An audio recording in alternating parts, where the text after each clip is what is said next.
দেখতে পাই তবে ওদের দুঃখ আমি দূর করবই।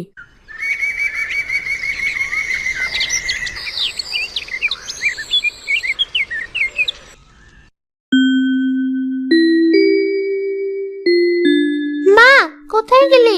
তাড়াতাড়ি একবার বাইরে এসো। এ কি, এত জোরে চিৎকার করছিস কেন? কি হয়েছে তোর? দেখো মা, লেবু গাছে কত ফুল এসেছে। আরে তাই তো, কিন্তু গতকালও তো গাছে কোনো ফুল ছিল না, আজও তো ফুল এলো কোথা থেকে? আমিও তো সেটাই ভাবছি, এটা কি করে সম্ভব? সবই ওপরওয়ালার ইচ্ছা। ভেতরে চল এখন, তাড়াতাড়ি সকালের খাবারটা সেরে নে, আমাকে আবার তাড়াতাড়ি কাজে যেতে হবে। কিন্তু ধুর, সারাদিন যত ইচ্ছে গাছটার কাছে বসে থাকিস। আমায় আগে ছেড়ে দে তো, নইলে মহাজন আজও টাকা কেটে নেবে। আচ্ছা চলো।